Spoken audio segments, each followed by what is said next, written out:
So, we're deep into the offseason, and things are way too quiet. But let me ask you something. What do you think happens when a new regime inherits players they didn't draft? When a front office looks around the locker room and sees names that don't match their blueprint? I'll tell you what happens. Trade rumors.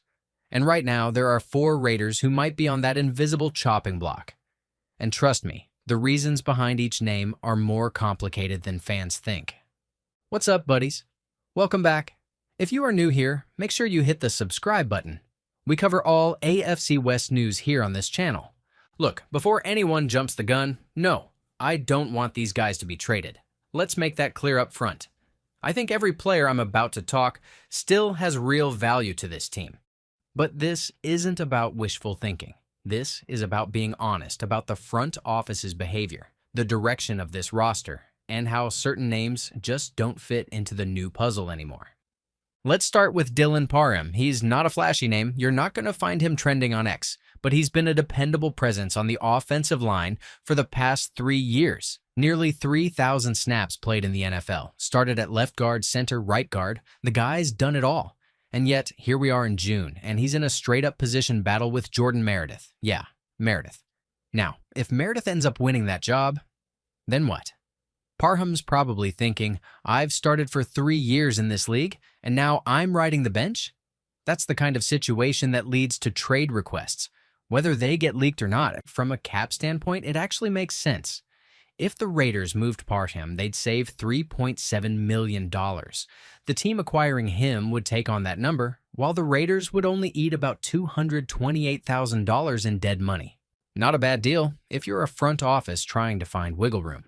What makes him interesting in a trade market is that he's not a liability. He's not damaged goods. In fact, for teams running more finesse-based schemes, where athleticism and intelligence matter more than brute strength, Parham is an asset. He's handled coaching changes, O-line shuffles, new schemes. He's still only scratching the surface of his potential. And if you want a destination, just look at the usual suspects, Patriots and Titans, no surprise.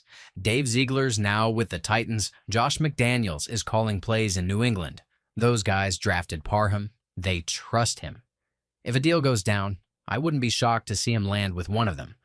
Now, I saw a trade idea thrown out there. Parham and a 7th-round pick to the Giants for a 2026 5th-rounder.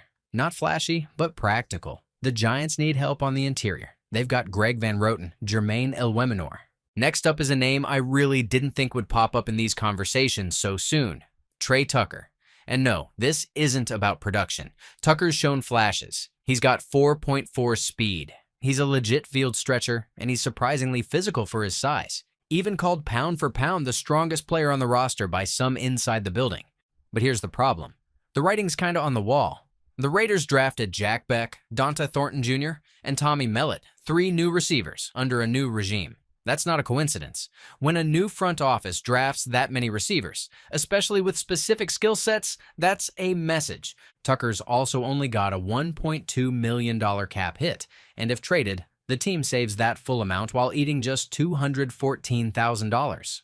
Not painful at all. That's why the front office could consider moving him. It's low risk financially.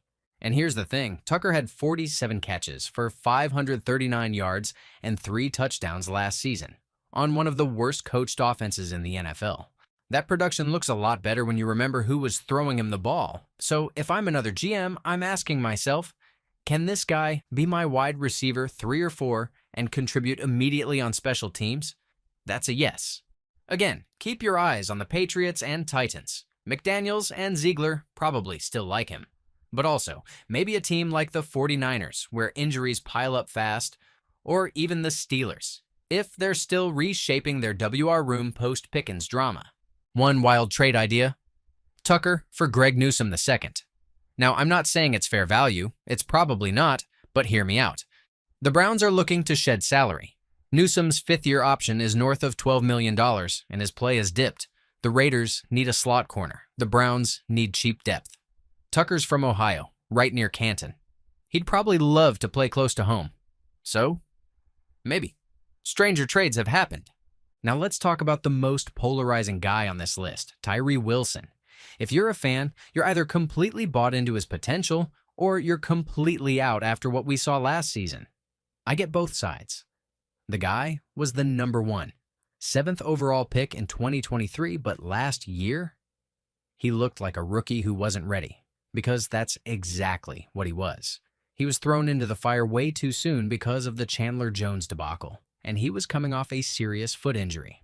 Now, this year, this should be the real rookie year, and I hope he turns a corner, because physically, Wilson is a freak, 6 feet 6 inches, 275 pounds, plays both defensive end and defensive tackle. That's rare. But the reality is this. If Rob Leonard, who's arguably one of the best D-line coaches in football, can't unlock Wilson's potential, then you start to worry that maybe it's never going to happen. Post-June 1st, Wilson is more tradable. Raiders would save $3 million, though they'd have to eat $3.8 million in dead money. A new team gets him for just over $1 million this year, but they'd owe him $8 million in 2026. That's a big pill to swallow. Where could he land? I'd watch the Texans and Cowboys. Wilson trains in the DFW area, so he might want to stay close. And I'll throw in Buffalo as a dark horse, especially with injuries piling up on that D-line. Now, there's one wild trade that's been floated. Wilson to the Cowboys for Maisie Smith. Yeah, that one's going to split the fan base. But Smith's had reports of lacking competitiveness, which makes me uneasy. Still, if the Raiders are really concerned about Christian Wilkins' health, a pure nose like Maisie might be a safe insurance policy. Last but not least, let's talk about Michael Mayer. And I know you're probably thinking, come on, he just got here. But hear me out. The Raiders just drafted Brock Bowers, and they went out and added 4 more tight ends this offseason, 2 in free agency, 2 undrafted. That's not an accident. Now, financially, trading Mayer isn't a major shakeup. It'd save $1.6 million, and the team would eat just under $1 million in dead money. Not ideal, but manageable. The real question is, does Mayer want to be here? This is already his 3rd offensive regime in just over a year. He was once considered a first-round talent compared to Jason Witten, and I think that's still a fair comp. He's not a crazy athlete, but he's smart, tough, and reliable. I actually had him graded as a top 32 player back in the 2023 draft. But if he's sitting behind Brock Bowers and buried in the depth chart, is that really best for his development?